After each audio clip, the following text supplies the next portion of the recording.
श्रुतिस्मृतिपुराणानाम् श्रुतिस्मृतिपुराणानाम् आलयं करुणालयम् आलयं करुणालयम् नमामि भगवत्पादम् नमामि भगवत्पादम् शङ्करं लोकशङ्करम् शङ्करं लोकशङ्करम् शङ्करं शङ्कराचार्यम् शङ्करं शङ्कराचार्यम् केशवं बादरायणम् केशवं बादरायणम् सूत्रभाष्यकृतो वन्दे सूत्रभाष्यकृतो वन्दे भगवन्तौ पुनः पुनः भगवन्तौ पुनः पुनः ईश्वरो गुरुरात्मेति ईश्वरो गुरुरात्मेति मूर्तिभेदविभागिने मूर्तिभेदविभागिने व्योमवद्व्याप्तदेहाय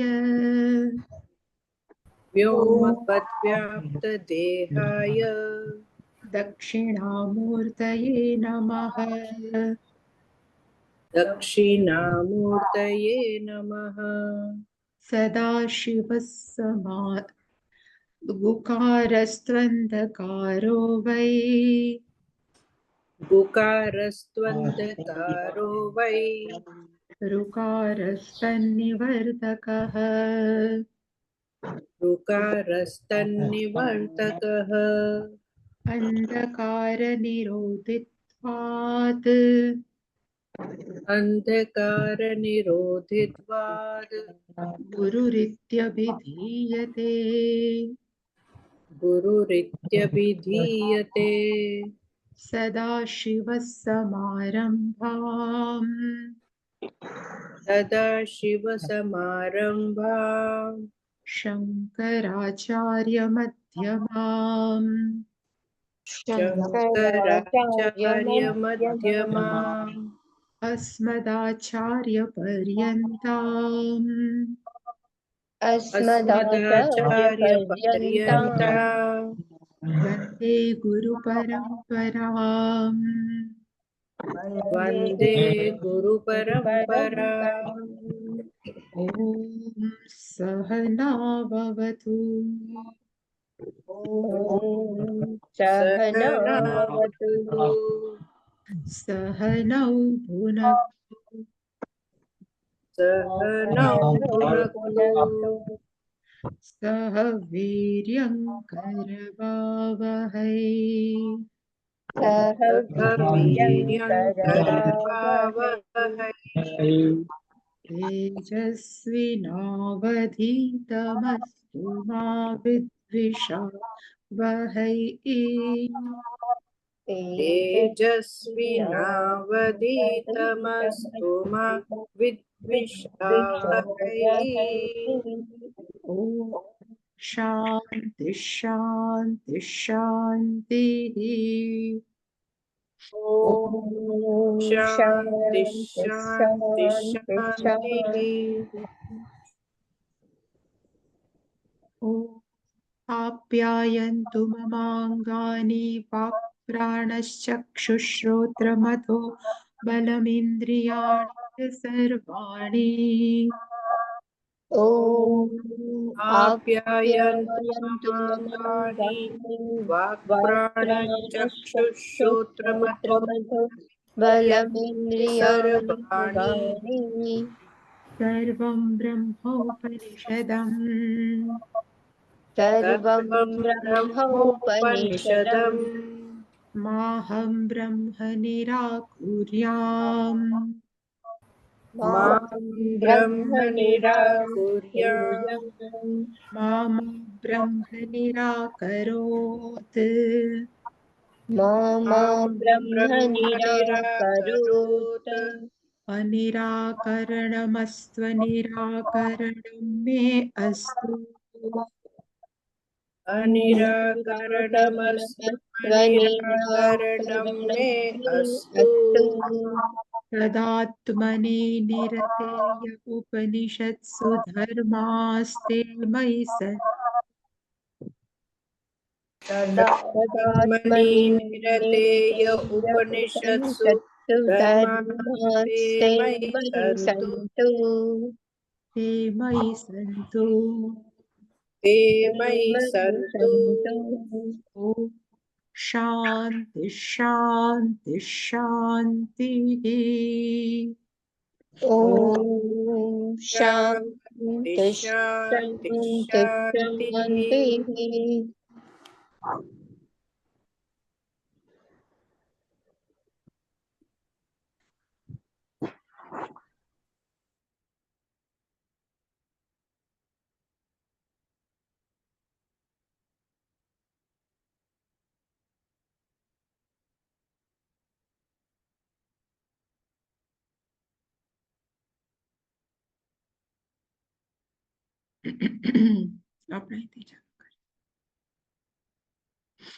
यदा वे सुखं लभते अथ करोति न असुखं लब्ध्वा करोति सुखम् एव लब्ध्वा करोति सुखं तु एव विजिज्ञासितव्यम् सुखं भगवो विजिज्ञासे इति यो वै भूमा तत्सुखं न अल्पे सुखम् अस्ति भूमा एव सुखं भूमा तु एव विजिज्ञासितव्यम् इति भूमानं भगवः विजिज्ञासे इति न अन्यत् यत्र न अन्यत् पश्यति न अन्यत् शृणोति न अन्यत् विजानाति स भूमा अथ यत्र अन्यत् पश्यति अन्यत् शृणोति अन्यत् विजानाति तद् अल्पं यो वै भूमा तद् अमृतम् अथ यत् अल्पं तन्मर्त्यं स भगवः कस्मिन् प्रतिष्ठिते इति स्वे महिम्नि यदि वा न महिम्नि इति गो अश्वम् इह महिमा इति आचक्षते हस्ति हिरण्यं दासभार्यं क्षेत्राणि आयतनानि इति न अहम् एवं ब्रवीमि इति ह उवाच अन्यो ह्यस्मिन् प्रतिष्ठिते इति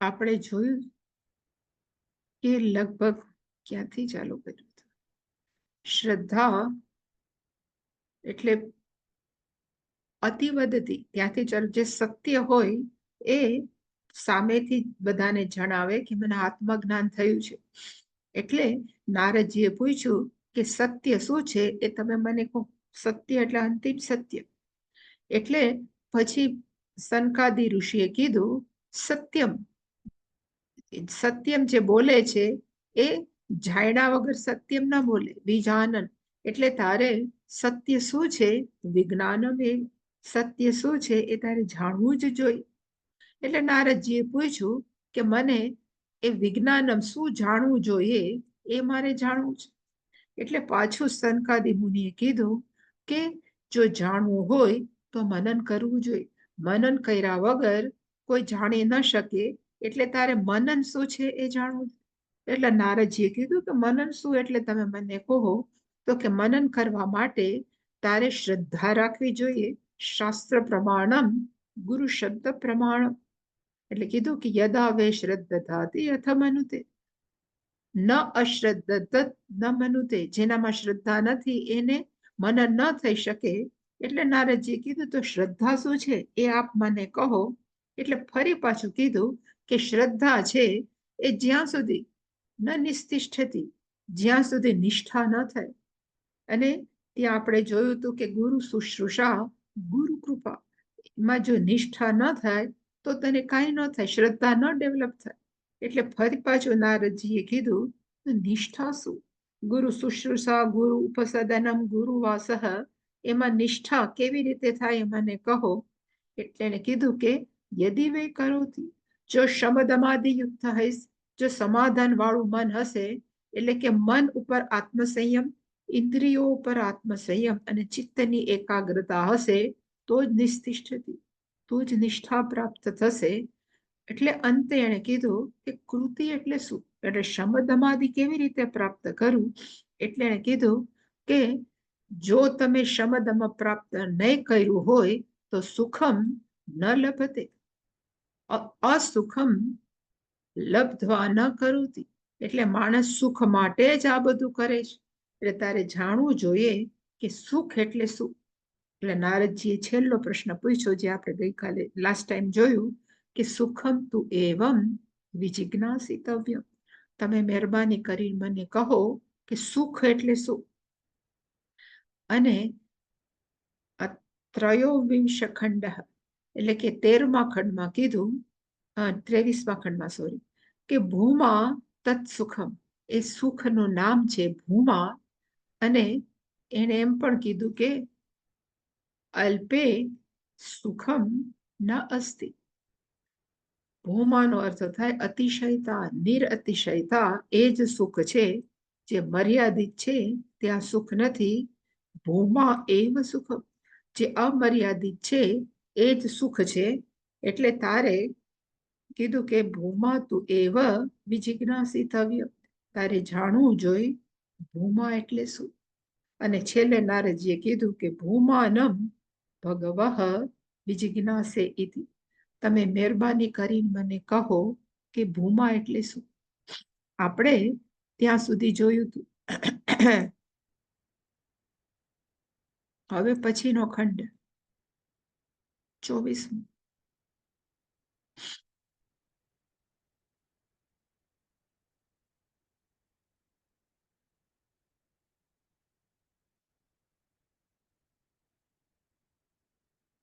અને શંકરાચાર્યજીએ એ બી કહ્યું કે ભૂમા એટલે શું. તો આપણે જોયું હતું કે ભૂમાનો અર્થ થાય મહાન, નિરઅતિશયમ, બહુહુ, આ બધા જ પર્યાય છે તત્સુખમ.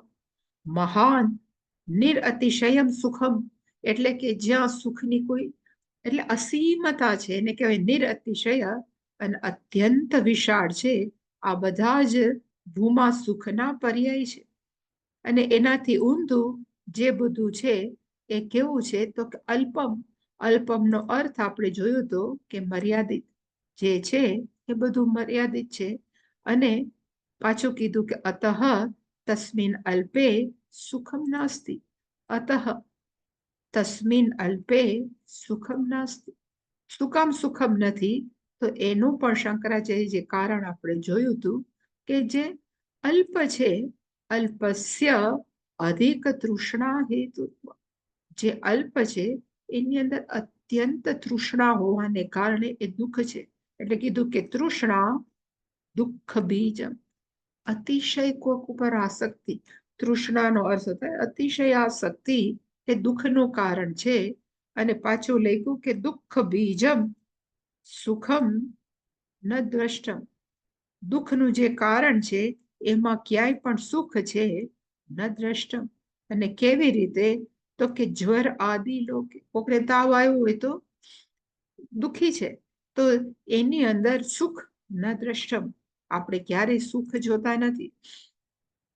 અને આના ઉપરથી સાબિત શું થયું, તો કે સાબિત એક જ થયું કે અલ્પતા છે, મર્યાદિતતા છે, લિમિટેડ વસ્તુ છે, અનિત્ય વસ્તુ છે, એની અંદર સુખ નથી. અલ્પમનો એક અર્થ વેદાંતની દ્રષ્ટિએ એમ કહી શકાય કે અલ્પનો અર્થ થાય અનિત્ય વસ્તુ. એટલે કીધું તસ્માત ઉક્તમ ન અલ્પે સુખમ અસ્તિ. એટલે આપણે લઈ શકીએ કે અલ્પનો અર્થ થાય મર્યાદિત, અને મર્યાદિતનો અર્થ થાય અનિત્ય.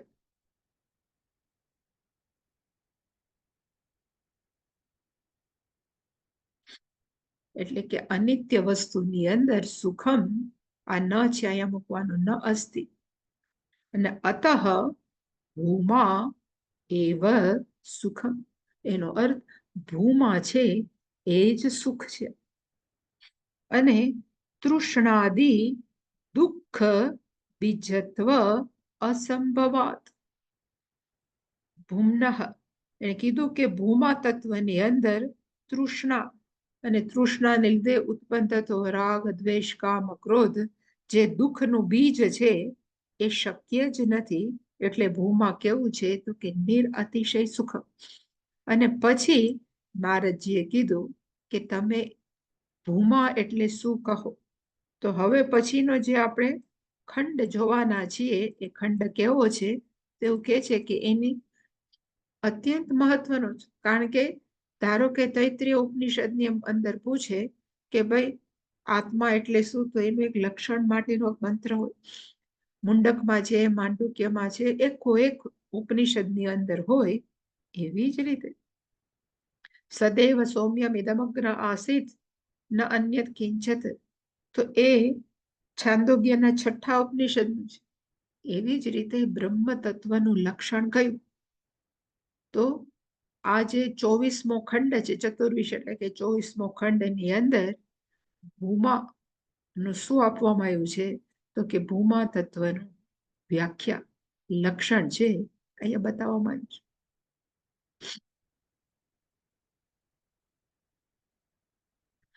કિમ લક્ષણઃ અસૌ ભૂમા ઇતિ, આ ભૂમાનું લક્ષણ કયું છે. અસૌ એટલે કે આ, ભૂમા એટલે કે ભૂમા તત્વનું કિમ લક્ષણ, એનું લક્ષણ કયું, ઇતિ આહ.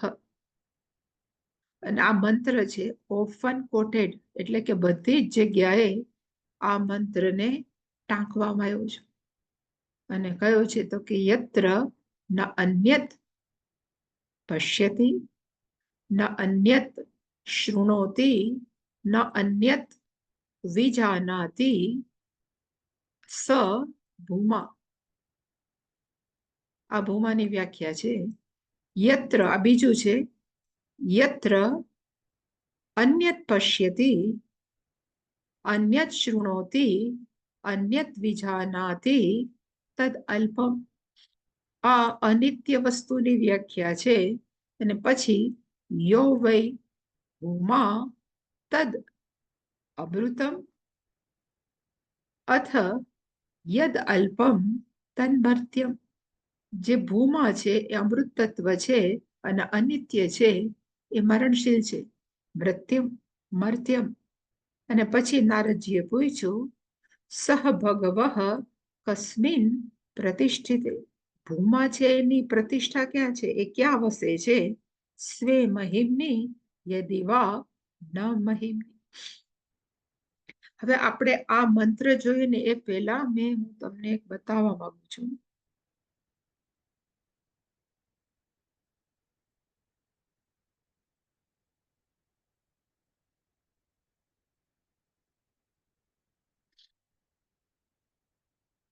જેટલા ઉપનિષદ હોય એ ઉપનિષદ ત્યાં સુધી ઉપનિષદ નથી જેની અંદર બ્રહ્મ તત્વના લક્ષણનું વર્ણન કરવામાં ન આવ્યું.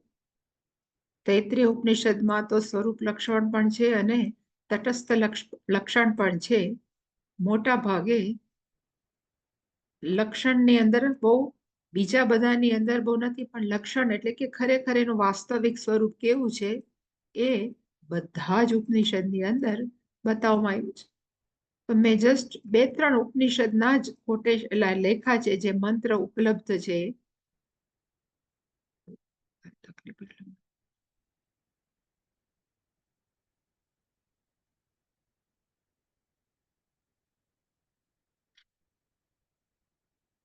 ઈશાવાસ્ય ઉપનિષદનું છે સપર્યગાત શુક્રમ અકાયમ અવ્રણમ અસ્નાનાવિરમ અશુદ્ધમ અપાપવિદ્ધમ કવિઃ મનીષિઃ પરિભુઃ સ્વયંભુઃ યાથાતથ્યઃ અર્થાન વ્યદધાત શાશ્વતીભ્યઃ સમાભ્યઃ. આ ઈશાવાસ્યના બ્રહ્મ તત્વનું લક્ષણ છે. પછી માંડુક્ય ઉપનિષદ તો વેલ ફેમસ છે. ન અંતઃપ્રજ્ઞમ ન બહિષ્પ્રજ્ઞમ ન ઉભયતઃ પ્રજ્ઞમ ન પ્રજ્ઞાનઘનમ न प्रज्ञम न अप्रज्ञम अदृष्टम अव्यवहार्यम अग्राह्यम अलक्षणम अचिंत्यम अव्यपदेश्यम एकात्म प्रत्यय सारम प्रपंचोपशमम शांतम शिवम अद्वैतम चतुर्थम मन्यन्ते स आत्मा स विज्ञेयः। માંડુક્ય ઉપનિષદ મુંડક ઉપનિષદનો છે. યત્તત અદ્રેશ્યમ અગ્રાહ્યમ અગોત્રમ અવર્ણમ અચક્ષુઃ શ્રોત્રમ તદ અપાણિપાદમ નિત્યમ વિભુઃ સર્વગતમ સુસૂક્ષ્મમ તદ અવ્યયમ યદ ભૂતયોનિમ પરિપશ્યન્તિ ધીરા. એવી જ રીતે આ છાંદોગ્ય ઉપનિષદના 7માનું કયું છે તો કે આ એનું લક્ષણ વાક્ય છે. ન અન્યત પશ્યતિ. હવે આ કહેવા શું માંગે છે? એટલે જસ્ટ લખ્યું છે, તમે બધાને તો આવડે છે, છતાં પણ કોઈ પણ કાર્ય સંપન્ન કરવા માટે, કોઈ પણ વ્યવહાર કરવા માટે 3 વસ્તુ થાય તો જ એક કાર્ય છે એ પૂરું થાય. અને કયું તો કે એક કાર્ય પૂરું કરવા માટે કે વ્યવહાર કરવા માટે કરતા જ કરતા છે કેવી રીતે કામ કરે તો કે કરણ એને કઈક હાથ એટલે કઈ સાધન છે એ સાધનથી પૂરું કરે. અને એ જે પ્રાપ્ત કરવા કરે એને શું કહેવામાં આવે તો કે ક્રિયા. અને જે પ્રાપ્ત જોવે એને શું કહેવાય તો કે સાધ્યમ. આપણે એમ કહીએ કે એ કરવાથી એને શું પ્રાપ્ત થાય તો કે સાધ્ય.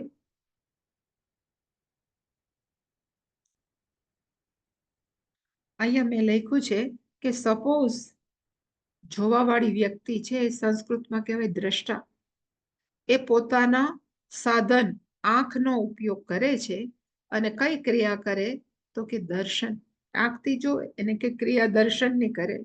અને શું સાધ્ય શું જોઈ શકે તો કે સામે ઉભી વસ્તુ એને કહેવાય દ્રશ્યમ. એવી જ રીતે અત્યારે સાંભળીએ છીએ તો એને કહેવાય શ્રોતા. શું પોતાનું સાધન વાપરે છે તો કે શ્રોત્રમ, કાન વાપરે છે. શ્રવણમ, ક્રિયાનું નામ કયું છે તો કે શ્રવણ. અને જે સાંભળવા યોગ્ય છે એને શું કહેવાય સાધ્યમ. શ્રાવ્યમ, જે શબ્દો છે એને કહેવાય શ્રાવ્યમ. એવી જ રીતે સપોઝ અહીંયા લખું વક્તા. વક્તા છે શેનો ઉપયોગ કરે તો કે જીભનો. એ શું કરે છે તો કે બોલે છે, એ ક્રિયા છે. અને એનાથી શું થાય છે તો કે સંભળાય છે. એવી જ રીતે વિજ્ઞાતા. વિજ્ઞાતા છે એ કેનો ઉપયોગ કરે તો અંતઃકરણ. એ ક્રિયા છે એનું નામ કેવું તો કે વિજ્ઞાન. અને એનાથી શું જાણવા મળે તો કે વિજ્ઞેયમ, જાણવા યોગ્ય વસ્તુ.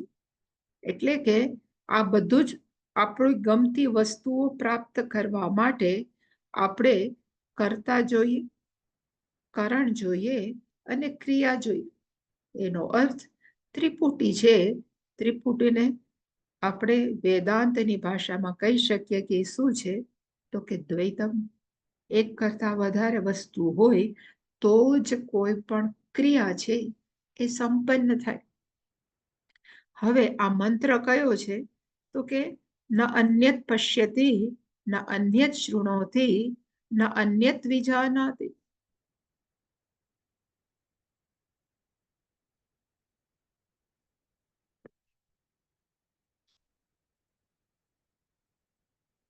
પશ્યતિનો અર્થ થાય જોવું. બીજું કઈ જોતું નથી. ભૂમા તત્વ કેવું છે તો કે જોતું નથી. એનો અર્થ એ કરતા નથી. કરતા નથી એનો અર્થ એને કોઈ પણ પ્રકારનું કરણ નથી, કોઈ ક્રિયા નથી. અને કોઈ પણ વસ્તુ પ્રાપ્ત કરવાની નથી, સાધ્ય કરવાની નથી. એનો એટલે આ 3 વાક્ય છે ને પશ્યતિ એની અંદર આવી જાય. શૃણોતિ એની અંદર શ્રોતા અને આ ત્રિપુટી આવે. ન અન્યત વિજાનાતિ, બીજું કઈ જાણતો નથી. એનો અર્થ વિજ્ઞાતા નથી, અંતઃકરણ નથી. એનો અર્થ થાય એ આ 3 ત્રિપુટી રહિત તત્વ છે. કયું તો કે ભૂમા તત્વ.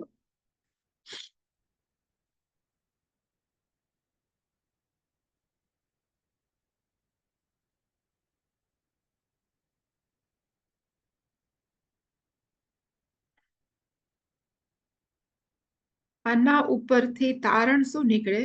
એટલે મેં પહેલું તારણ આમાંથી કાઢ્યું કે ભૂમા તત્વ છે એમાં કર્તા, કરણ, ક્રિયા અને એનાથી જે સાધ્યમ કોઈ પણ હોય એના વગરનું છે, રહિત. એટલે કે કોઈ પણ વ્યવહાર વગરનું છે. એટલે કે ભૂમા તત્વ કેવું છે? તો કે અવ્યવહાર્ય. અવ્યવહાર્ય કારણ કે પુલ્લિંગ છે, કે એ કોઈ જેવી રીતે માંડુક્યમાં છે તદ અવ્યવહાર્ય, એમાં કોઈ વ્યવહાર નથી. એટલે કે ખાલી આ લાઈન ઉપરથી તારણ કયું નીકળે? તો કે એ વ્યવહાર યોગ્ય નથી. પછી ફરી વાર જ્યારે એમ કહેવા આવે કે ત્રિપુટી નથી, એટલે કે આ ત્રણે ત્રણ વસ્તુ નથી, તો એનું બીજું તારણ કયું નીકળે? તો કે બીજું તારણ છે જે ત્રણ ભાગ છે ને એને વિભાગ કહીએ આપણે, કરતા, કરણ ને એ બધું, એનું સંસ્કૃતમાં નામ છે વિકલ્પ. જ્યારે એમ કહેવાય કે ત્રિપુટી રહિત છે, એનો અર્થ શું થાય? તો કે એ ભૂમા છે એ કેવું છે? નિર્વિકલ્પમ. એ કોઈ આપણે જે અહમ નિર્વિકલ્પ એનો અર્થ થાય અપરિવર્તનશીલ. નિર્વિકલ્પ નો અર્થ થાય ભેદ રહિત. એટલો થાય કે અપરિવર્તનશીલ. લખી લખું બહુ ધીમું લખાય છે, એટલે કે અપરિવર્તનશીલ. હવે કોઈ પણ ક્રિયા આપણે કરીએ, ધારો કે અત્યારે હું બોલવાની ક્રિયા આપણે ચાલુ થાય ને તમારે શ્રવણની ક્રિયા ચાલુ થઈ, તો કહી શકાય કે 3 વાગે ચાલુ થઈ છે, હા સોરી 4 વાગે ચાલુ થઈ છે અને 5 વાગે છે પૂરી થશે. એનો અર્થ કોઈ પણ ક્રિયા છે એ સમય સાથે બંધાયેલી છે, એનો અર્થ, અને એક જગ્યા સાથે બંધાયેલી છે. પણ જ્યારે એમ કહે કે ન અન્ય પશ્યતિ ન અન્ય શૃણોતિ, તો એનો અર્થ શું થાય? તો કે એ કાળ અને સમય સાથે બંધાયેલું તત્વ નથી. એટલે કે દેશ કાલ અપરિછિન્ન કે અવિચ્છિન્ન. એટલે કે આપણે એ કોઈ સમય સાથે, કાળનો અર્થ થાય કોઈ સમય સાથે અને કોઈ જગ્યા સાથે બંધાયેલું. કારણ કે વ્યવહાર હોય તો અમુક સ્પેસિફિક જગ્યા જોઈએ. જો વ્યવહાર થતો જ નથી એટલે ત્યાં સમય પણ નથી અને ત્યાં કોઈ સ્પેસિફિક જગ્યા નથી. એટલે જે 3 બોલીએ છીએ ને, દેશ, કાલ અને વસ્તુ અપરિછિન્ન, તો એની અંદર દેશ કાલ અપરિછિન્ન થઈ ગયું.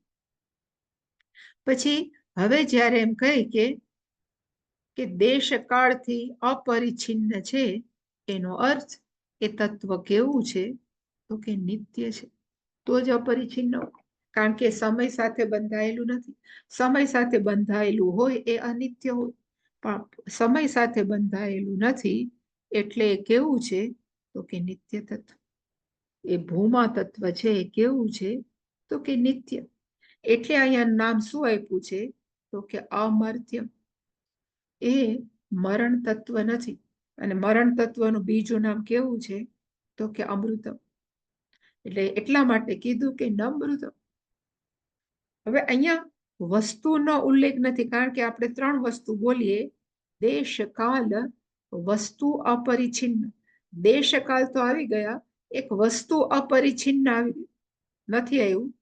જો આપણે આને જરાક વધારે એક્સટેન્ડ કરીએ, આને અન્ય ચરણોથી, એનો અર્થ થાય કોઈ પણ ક્રિયા માટે આપણે વસ્તુઓનો ઉપયોગ કરવો. હવે જો ક્રિયા જ નથી થતી તો એમાં કોઈ વસ્તુઓની જરૂર જ નથી. એટલે કે દેશ, કાલ, વસ્તુ છે એ આપણે અહીંયા લગાડી શકીએ. તો એ તત્વ કેવું છે?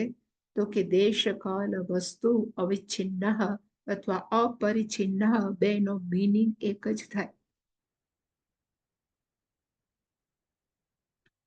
અને હજી એક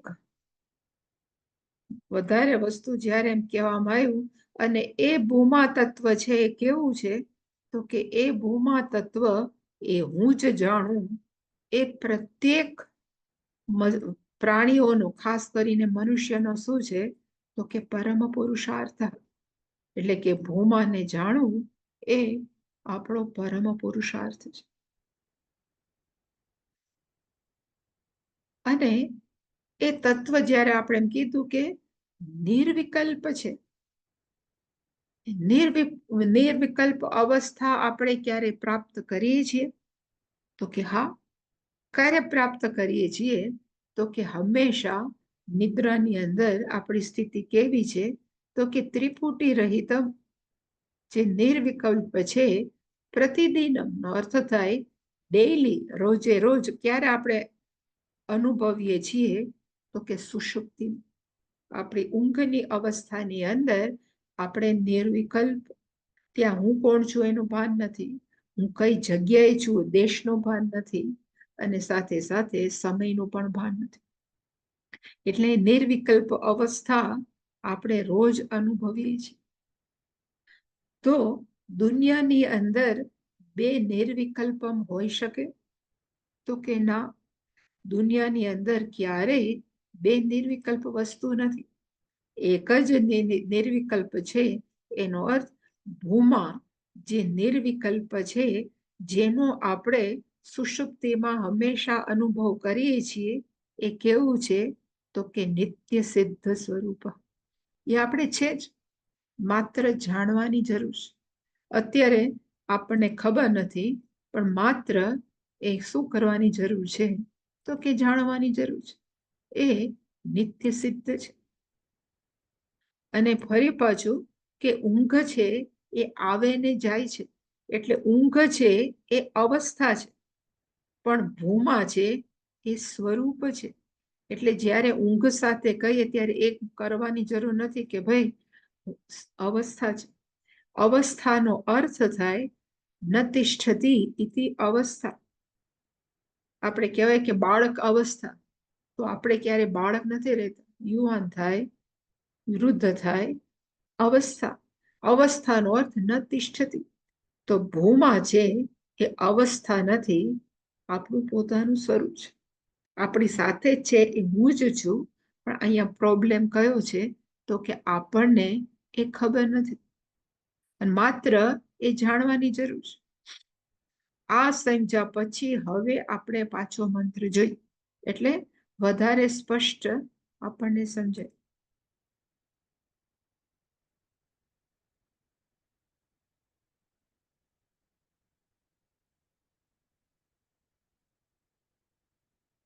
પેલું છે યત્ર. યત્રનો અર્થ થાય જે ભૂમા તત્વની અંદર, યસ્મિન તત્વે, યત્ર ભૂમિ, ભૂમાની અંદર ન અન્યત પશ્યતિ નો અર્થ થાય કોઈ અન્યત ન પશ્યતિ, કોઈ કોઈને જોતું નથી. આપણે માણસો છીએ તો એકબીજાને દ્વૈત છે તો જોઈ શકીએ, પણ ધારો કે આપણે કહીએ કે કુચડીના આકાશને એમ થયું કે બહુ બોર થઈ ગયું, ચલો હવે ચોપાટી, પોરબંદરની ચોપાટીના આકાશને મળવા જાઓ, તો કુચડીનો આકાશ ચોપાટીના આકાશને જોઈ શકે? અન્યત ન પશ્યતિ. શું કામ? એવી જ રીતે કુચડીના આકાશને એમ થાય કે ચલો માતાજી અમેરિકા છે, તો અમેરિકાના આકાશને હું મળવા જાઉં, તો કુચડીનું આકાશ અમેરિકાના આકાશને મળવા જઈ શકે? તો કે ના. શું કામ? તો કે વ્યાપકત્વાત. આના ઉપરથી એક બીજું પેલામાં નથી લખ્યું, પણ બીજું પણ થાય કે ન અન્યત પશ્યતિ. શું કામ? તો કે સર્વવ્યાપકપણું હોવાને લીધે ભૂમા છે એ ન અન્યત પશ્યતિ. બહુ નાના હતા ત્યારે ડોંગરેજી મહારાજની કથા સાંભળવા જતા. એની અંદર ડોંગરેજી મહારાજ એવું એક એક્ઝામ્પલ આપતા કે મીઠાની પૂતળી, જે નમકમાંથી બનાવેલી એક પૂતળી હતી, એને એમ થયું કે આ દરિયો કોણ છે, હાલો ને હું દરિયાનું માપ કાઢવા જાઉં. એટલે એ નમકની કે મીઠાની પૂતળીએ દરિયાની અંદર ભૂસકો લગાવ્યો, અને પછી એ ક્યારે બહાર ન આવી. શું કામ બહાર ન આવી? તો કે એનું સ્વરૂપ અને દરિયાનું સ્વરૂપ કેવું હતું? એક જ હતું. એટલે મીઠાની પૂતળી ન અન્યત પશ્યતિ, કારણ કે એ પોતાનું જ સ્વરૂપ, આકાશ છે એક જ છે, પોતાનું જ સ્વરૂપ હોવાને લીધે અન્યત ન પશ્યતિ. એવી જ રીતે ત્રિપુટી ન હોવાને કારણે ન અન્યત શૃણોતિ, એ અન્યત પછી ન અહીંયા મૂકવાનું, ન શૃણોતિ, એ બીજું કઈ સાંભળતું નથી, કારણ કે ત્યાં દ્વૈત નથી, ત્રિપુટી નથી, વિકલ્પ નથી. ન અન્યત, આ ન છે, ન વિજાનાતિ, બીજા કોઈનું જ્ઞાન પ્રાપ્ત થતું નથી, કારણ કે જ્ઞાન ત્યારે જ પ્રાપ્ત થાય જ્યારે મર્યાદિતતા હોય, અનિત્યતા હોય, દ્વૈત હોય. વિજાનાતિ સભૂમા, એ તત્વ કેવું છે તો કે સહભૂમા. અને ભૂમાનો અર્થ આપણે જોયો હતો કે મહાન, નિરતિશય આનંદ, સર્વવ્યાપક. એનો અર્થ કે આ કેવું છે તો કે એના પરથી આપણે તારણ હજી નથી લખ્યું કે નિત્ય, વ્યાપક,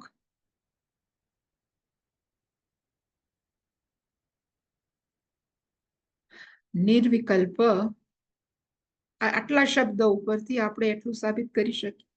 નિર્વિકલ્પ,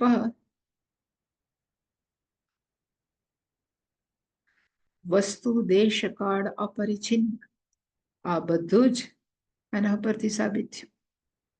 અથ, હવે એનાથી ઊંધું કેવું છે તો કે યત્ર, આમાં હજી એમ લખવું હોય તો લખી શકાય અદ્વૈતમ.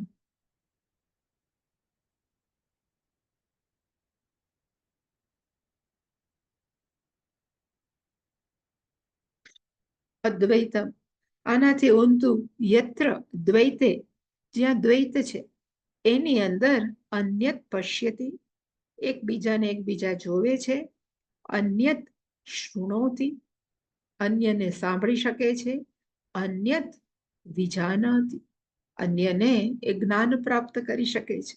અને આવું જે હોય એને શું કહેવાય તો કે અહીં એક વાક્ય પૂરું થાય, તદ અલ્પમ, એ તત્વ કેવું છે, અલ્પમ નો અર્થ થાય અનિત્ય.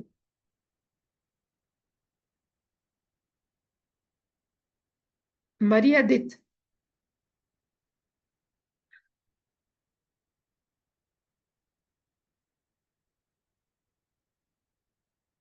મર્યાદિત.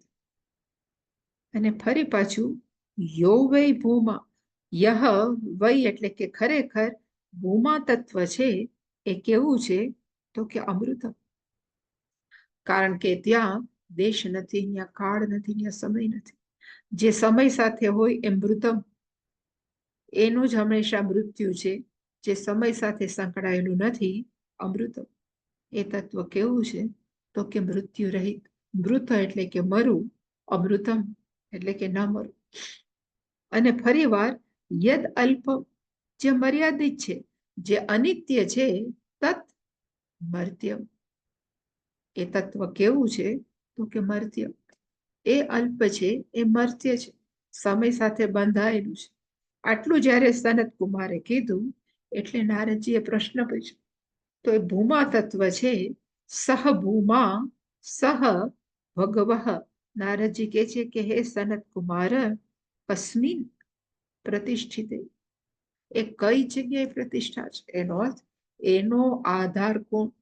આપણે એમ કહીએ કે ભાઈ ઘડાને કોનો આધાર છે તો કે માટી, માટીને કોને આધાર છે તો કે પૃથ્વી તત્વ.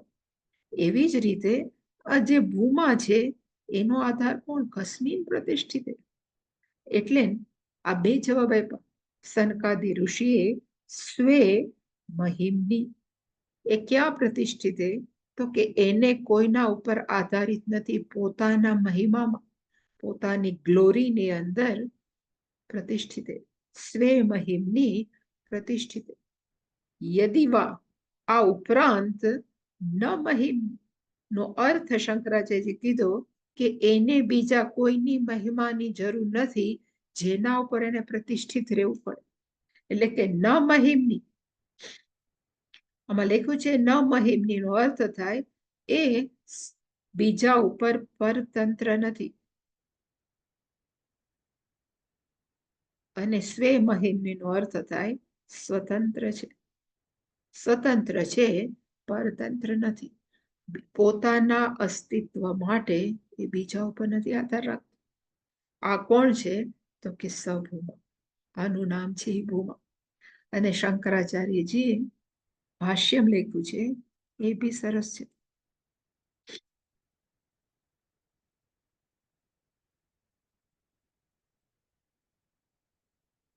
માણસ દુઃખી ક્યારે થાય તો કે અન્ય પશ્યતિ.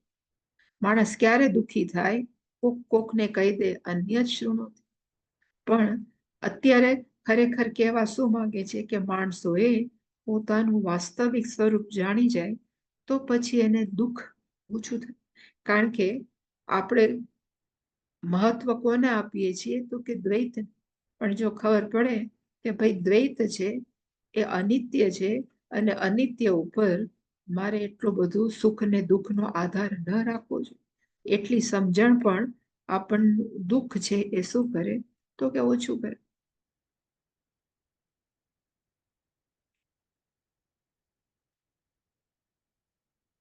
અને શંકરાચાર્યજી હવે ભાષ્યમ લખ્યું છે અને ભાષ્યમની અંદર યત્ર નો અર્થ થાય યસ્મિન ભૂમની, જે ભૂમા તત્વની અંદર, તત્વે યત્ર નો અર્થ થાય જે ભૂમા તત્વની અંદર ન અન્યત પશ્યતિ, નો કીધું કે ન છે અન્યત અન્યત દ્રષ્ટવ્યમ અન્યેન કારણેન દ્રષ્ટા અન્યઃ વિભક્તઃ દ્રશ્યાત પશ્યતિ.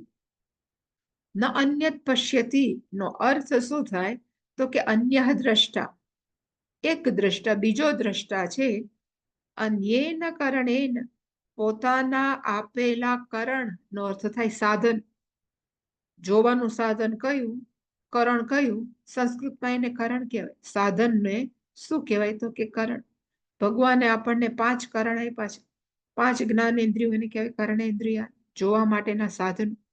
એટલે કે આપેલા સાધન વડે દ્રષ્ટવ્ય, જે જોવા યોગ્ય છે એ કેવું છે તો કે વિભક્ત, જુદું હોવાથી દ્રશ્યાત પશ્યતિ. પણ આનાથી ઊંધું આપણે કરવાનું કે અહીંયા અન્યઃ ન પશ્યતિ. શું કામ તો કે ત્યાં, એટલે આનો અર્થ યસ્મિન ભૂમિ ન અન્ય દ્રષ્ટવ્ય, બીજું કોઈ જોવા જેવું નથી. શું કામ તો કે અન્યેન કારણેન દ્રષ્ટા અન્યઃ વિભક્તઃ દ્રશ્યાત ન પશ્યતિ, નથી જોઈ શકતો. કારણ કે એક જ તત્વ છે એટલે ક્યારેય પોતાને ન જોઈ શકે. અને એવી જ રીતે શંકરાચાર્યજી ન શૃણોતી ન વિજાનાતી એનું એક્સપ્લેનેશન ન આપ્યું, એને સમજાયું નહીં અને એને કીધું કે તથા એવી જ રીતે ન અન્યત શૃણોતી ન અન્યત વિજાનાતી. એકની એક વસ્તુ ક્યારેય ન સમજાવે. ન અન્યત શૃણોતી, સાંભળવા માટે કાન જોઈએ, સાંભળવા માટે શબ્દો જોઈએ, સાંભળવા માટે કહેવાય ને શબ્દો છે માટે પવન જોઈએ, એ બધું દ્વૈતમાં છે. પણ અહીંયા તો સાંભળવાની કઈ જરૂર જ નથી, કારણ કે એક જ તત્વ. એટલે શંકરાચાર્યજી કીધું કે આ ક્યારે આવું શક્ય છે ન થાય એનું તો કે નામ રૂપ જેવો ક્યાંય ભેદ નથી. એટલે એને કીધું કે નામ રૂપયોહો એવ અંતર્ભાવાત વિષયસ્ય ભેદસ્ય. એટલે એને કીધું કે નામ અને રૂપ છે એનો વિષય ભેદ છે એ બધું શું થઈ ગયું છે તો કે અંતર્ભાવ. આપણે જ્યારે સૂઈ જઈએ છીએ ત્યારે પણ આપણી આંખ કાન બહારના બધા જ વિષયો છે એ હોય જ છે, પણ આપણે સૂઈ જાય છીએ ત્યારે નામ રૂપનું શું થઈ જાય છે, ઇવન શરીર સહિત મન સહિત અંતર્ભાવ અર્થ થાય લઈ જાય, આપણી અંદર સમાઈ જાય છે ભેદસ્ય. અને એટલે આપણને શું થાય છે તો કઈ દેખાતું નથી. એટલે લખ્યું છે તદ ગ્રાહકયોહો, તદ ગ્રાહકયોહો એવ ઇહ દર્શન શ્રવણયોહો ગ્રહણ. એટલે કે ત્યારે અતઃ એટલે કે જ્યારે ગ્રાહક હોય, ગ્રાહક એટલે બોલવા વાળું છે, એક ગ્રહણમ છે, ગ્રાહક છે અને ગ્રાહ્ય છે. આપણે ખરીદવા જાય ને ત્યારે આપણે ગ્રાહક હોય, શું લેવા આવ્યો છે એટલે ગ્રાહક. પછી આપણે કહીએ કે ઘઉં લેવા તો ઘઉંને કહેવાય ગ્રાહ્ય, અને આપણે એને લઈએ તો કે ગ્રહણમ. એટલે કે આ બધું જ ગ્રાહ એ બધું કેવું છે તો કે નામરૂપ છે. ઇહ દર્શન શ્રવણયોહો ગ્રહણ. જ્યારે દર્શન કરીએ, જોઈએ, દર્શન એટલે કોઈ વસ્તુ જોઈએ ત્યારે એ ગ્રાહક કેવો થઈ જાય? તો કે દ્રષ્ટા. જ્યારે આપણે સાંભળીએ ત્યારે એ ગ્રાહક કેવો થઈ જાય? તો કે શ્રોતા. આપણે કંઈક સમજીએ તો આપણે કેવા થઈ જાય? તો કે વિજ્ઞાતા. જ્ઞાતાનો અર્થ થાય જાણવા વાળો. એ બધું જ ગ્રહણમ એ આપણે ક્યારે કરી શકીએ? દ્વૈતની અંદર. અન્યેષામ ચ ઉપલક્ષણાર્થ. આ બધી જ વસ્તુ છે એ આપણે દ્વૈતની અંદર શક્ય છે. પણ જ્યારે એમ કે આ નથી જ કરી શકતા, એનો અર્થ ત્યાં કાંઈ નથી. એનો અર્થ દ્વૈત નથી, ત્યાં અદ્વૈત છે. એક જ વાક્ય કહેવાય ને, એક જ વાક્યના અન્યત પશ્યતિના અન્ય શૃણોતીની અંદર જે કેવું છે ગુરુજીને, નારદજીને, એ બધું જ એકની અંદર શું થઈ ગયું? તો કે સમય. શંકરાચાર્યજી કીધું, સ્પષ્ટતા કરી.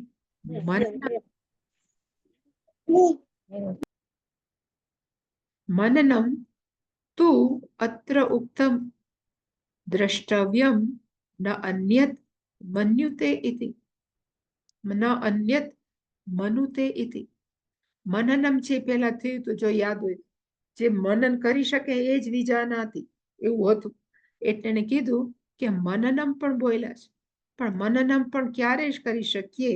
તો કે જ્યારે દ્રષ્ટવ્યમ, જ્યારે કહેવામાં આવે. પણ અહીંયા પણ આપણે એડ કરવું હોય તો કરી શકાય. ન અન્યત મનુતે, એને પછી કઈ વિચાર કરવાની જરૂર જ નથી. વિચાર ત્યારે જ કરી શકીએ જ્યારે દ્વૈત. ન અન્યત મનુતે ઇતિ.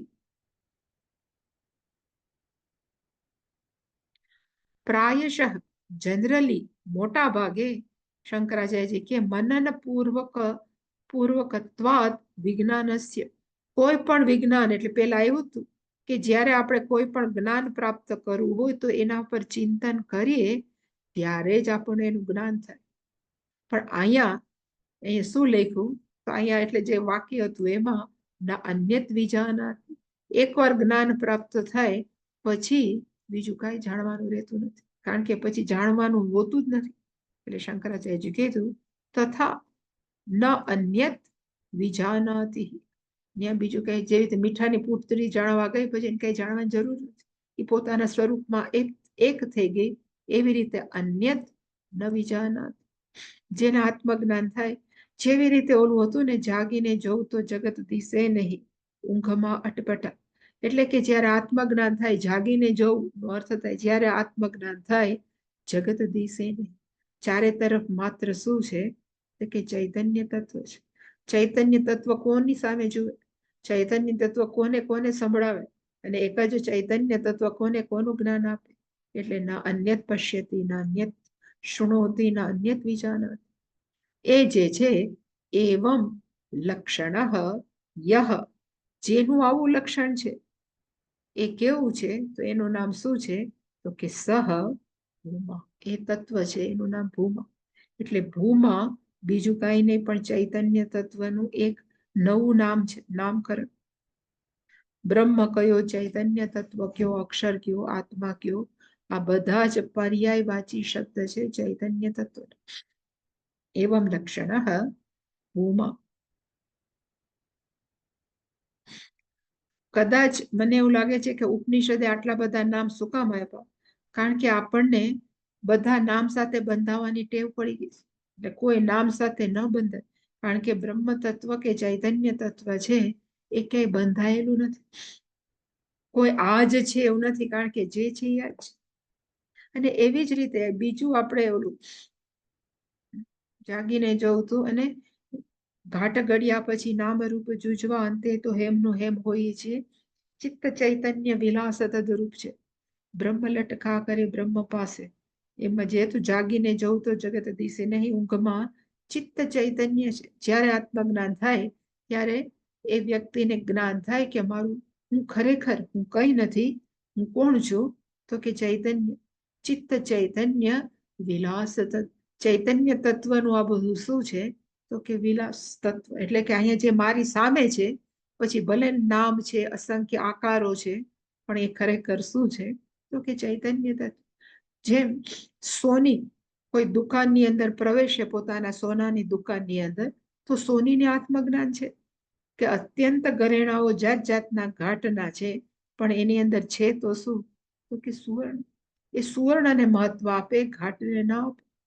એવી રીતે કુંભાર છે, એ પોતાના કુંભારવાળાના વાડામાં જાય તો જાત જાતનું અંદર માટીની વસ્તુઓ પડી હોય, પણ એને ખબર જ છે માટી છે, અસંખ્ય નામ છે, આકાર છે, માટી જ છે.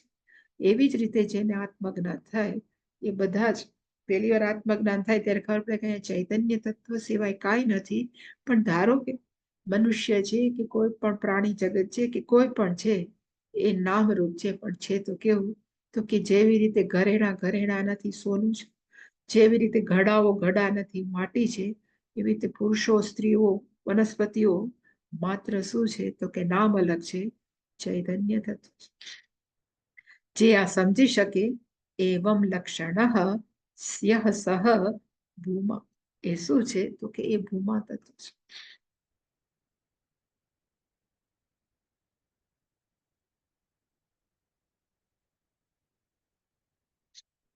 હજી પણ એક સ્પષ્ટતા કરું કે સપોઝ નચિકેતા આપણે બોલીએ છીએ, નચિકેતા છે, જેને થોડુંક રામા રામો રામા આવતો હોય ને, એ પહેલી વિભક્તિ એક વચન છે, નચિકેતા. પણ વાસ્તવિક નામ કેવું છે એનું? તો કે નચિકેતસ. નચિકેતસ.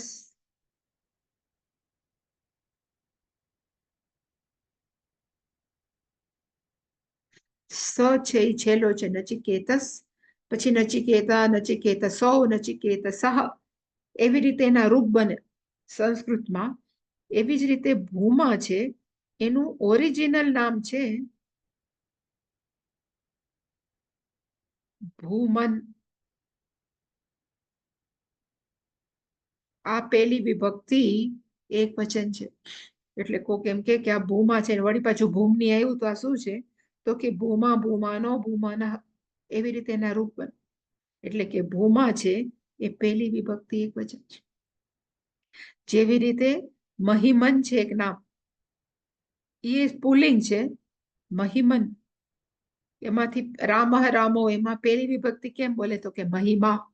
એટલે મહિમા શબ્દ છે એ સ્ત્રીલિંગ નથી. મહિમા શબ્દ છે કેવો છે? તો કે પુલ્લિંગ છે.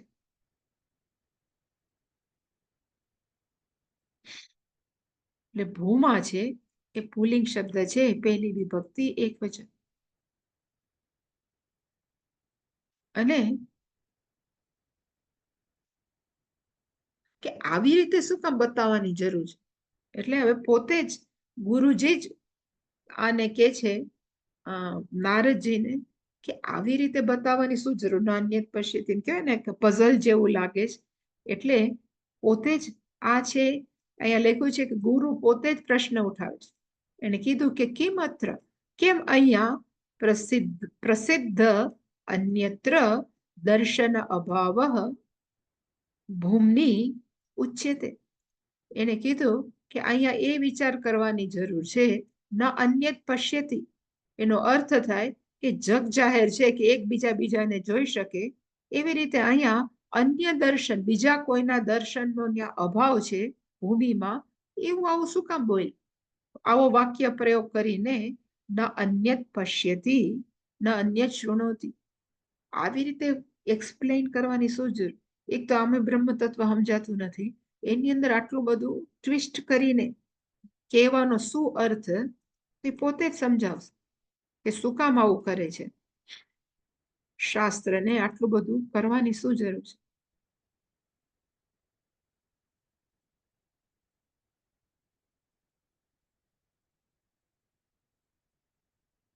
અથ અન્યત ન પશ્યતિ આત્માનમ પશ્યતિ ઇતિ એતત. આ કહેવા પાછળનો ભાવાર્થ શું છે? તો કે અથ, ભાવાર્થ એ જ છે કે અન્યત, બીજા કોઈને, ન પશ્યતિ, માણસ બીજા કોઈ માણસને દેખાતો જ નથી. આત્માનમ, આત્માને, ચૈતન્ય તત્વને એક જ જોવે છે. ન અન્યત પશ્યતિનો અર્થ થાય બીજા કોઈ નથી જોતો, ચૈતન્ય તત્વને જ જોવે છે. એટલે અહીંયા આત્માનમનો અર્થ થાય ચૈતન્ય પોતાને જ જોવે છે અને પોતાનું વાસ્તવિક સ્વરૂપ કેવું છે તો કે ચૈતન્ય તત્વ. એટલે તમારે આત્મા તો ખરેખર કહેવાય ને પ્રોનામ સર્વનામ છે, પણ અહીંયા આત્માને નો અર્થ થાય પોતાની જાતને. અને પોતાનો વાસ્તવિક જાત કેવી છે તો કે વાસ્તવિક જાત છે એ ચૈતન્ય. એટલે કે ન અન્યત પશ્યતિ નો અર્થ શું થાય? અન્યત ન પશ્યતિ સ્વમેવ પશ્યતિ. પોતાને ચૈતન્ય તત્વ રૂપે જ શું કરે છે તો કે બધી જ જગ્યાએ જોવે છે. તો આનાથી બોલવાથી શું લાભ થાય? એટલે નારદજીએ પ્રશ્ન ઉઠાયો, કિંચ અતઃ, આવો વાક્ય પ્રયોગ કર્યો અને તમે એમ કહેવા માંગો છે કે પોતાને જ જુએ છે. આવા વાક્ય પ્રયોગથી ફાયદો શું? એટલે હવે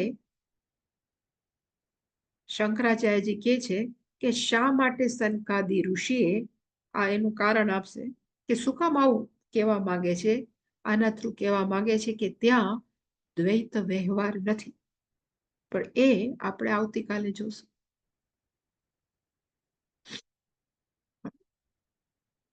એક મિનિટ, સ્ટોપ શેર. કોઈ પ્રશ્ન આની અંદર?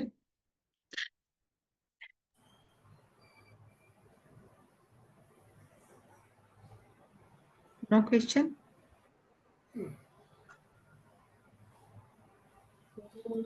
પૂર્ણમદ પૂર્ણમિદં પૂર્ણાત પૂર્ણમુદચ્યતે પૂર્ણસ્ય પૂર્ણમાદાય પૂર્ણમેવાવશિષ્યતે. ઓમ શાંતિ શાંતિ શાંતિ. હરિ ઓમ. શ્રી ગુરુભ્યો નમઃ. હરિ ઓમ.